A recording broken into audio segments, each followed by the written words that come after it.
आज हम भारत के उस नायक की कहानी में उतरेंगे जिनका नाम सुनते ही हम सबका सीना गर्व से चौड़ा हो जाता है। शहीद आजम भगत सिंह। एक ऐसा नौजवान जिसने अपनी जान कुर्बान करके देश को आज़ादी की एक नई राह दिखाई। तो चलिए शुरू करते हैं। ये जो नंबर है 23, ये सिर्फ एक आंकड़ा नहीं है, ये उस क्रांतिकारी सोच की उम्र है जिसने अंग्रेजी हुकूमत की बुनियाद तक हिला दी थी। जी हाँ, ये उस नौजवान की उम्र है जिसने हंसते हंसते फांसी के फंदे को चूम लिया था। तो भगत सिंह की कहानी शुरू होती है 28 सितंबर 1907 को, पंजाब के एक ऐसे परिवार में जहां देशभक्ति रगों में खून बनकर दौड़ती थी। सोचिए, उनके जन्म के वक्त ही उनके पिता और चाचा दोनों आज़ादी की लड़ाई लड़ने के वजह से जेल में थे। मतलब घर का माहौल ही शुरू से क्रांतिकारी था। देशभक्ति तो उन्हें विरासत में मिली थी और इसी माहौल ने बचपन से ही उनकी सोच को एक दिशा दे दी थी।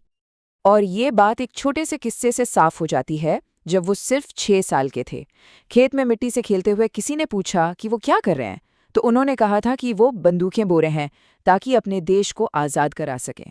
देखिए, मिशन तो बचपन से ही एकदम क्लियर था।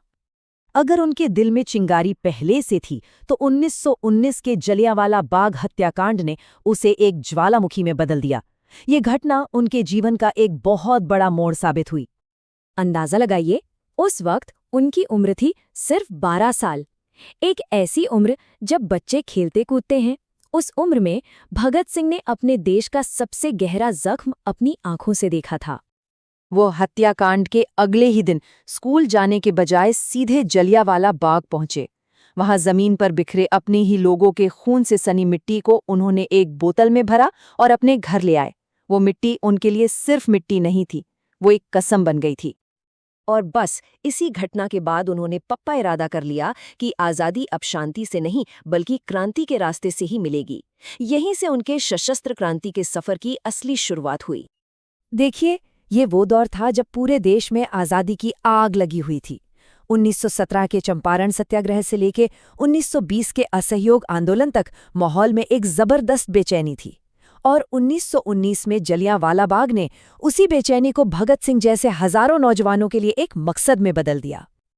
और अपने इसी मकसद को पूरा करने के लिए जैसे ही वो अपनी किशोरावस्था में आए, भगत सिंह ने पढ़ाई लिखाई छोड़कर खुद को पूरी तरह से क्रांति के रास्ते पर झोंक दिया। उन्होंने Hindustan socialist Republican association join की। यही उनकी मुलाकात चंद्रशेखर आजाद, सुखदेव और राजगुरु जैसे महान क्रांतिकारियों से हुई। उनका लक्ष्य सिर्फ अंग्रेजों को देश से भगाना नहीं था, बल्कि एक ऐसा भारत बनाना था जो समाजवादी हो, जहां सबको बराबरी का हक मिले। और यही बात भगत सिंह को सबसे खास बनाती है। वो सिर्फ एक निडर योद्धा नहीं थे, बल्कि एक बहुत ही गहरे विचारक और जबरदस्त लेखक भी थे। जेल में रहते हुए उन्होंने मैं नास्तिक क्यों हूं जैसा मशहूर लेख लिखा, जिससे साफ पता चलता है कि उनकी लड़ाई सिर्फ राजनीतिक नहीं बल्कि सामाजिक और आर्थिक बराबरी के लिए भी थी। अब बात करते हैं उन दो घटनाओं की जिन्होंने भगत सिंह को पूरे देश का हीरो बना दिया। पुलिस अफसर सॉन्डर्स की हत्या और सेंट्रल असेंबली में बम धमाका। तो हुआ ये कि 1928 में साइमन कमीशन के खिलाफ एक शांतिपूर्ण प्रदर्शन हो रहा था, जिस पर पुलिस ने बेरहमी से लाठीचार्ज किया। इसमें हमारे महान नेता लाला लाजपत राय बुरी तरह घायल हुए और कुछ ही दिनों बाद उनकी मृत्यु हो गई। लाला जी की मौत ने क्रांतिकारियों के दिलों में आग लगा दी। भगत सिंह, राजगुरु और सुखदेव ने उनकी शहादत का बदला लेने की कसम खाई और उस लाठीचार्ज के जिम्मेदार पुलिस अफसर सॉन्डर्स को गोली मार दी। इसके बाद हुआ असेंबली बॉम्ब कांड। यहाँ एक बात समझनी बहुत जरूरी है।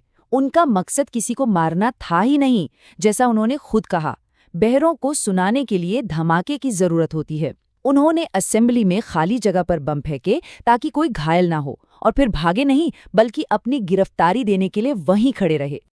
बम फेंकने के बाद उन्होंने ये नारे लगाए जो देखते ही देखते पूरे देश की आज़ादी की लड़ाई का सबसे बड़ा नारा बन गया। इनकलाब जिंदाबाद। ये सिर्फ एक नारा नहीं रहा, ये वो विचार था जो आग की तरह पूरे भारत में फैल गया।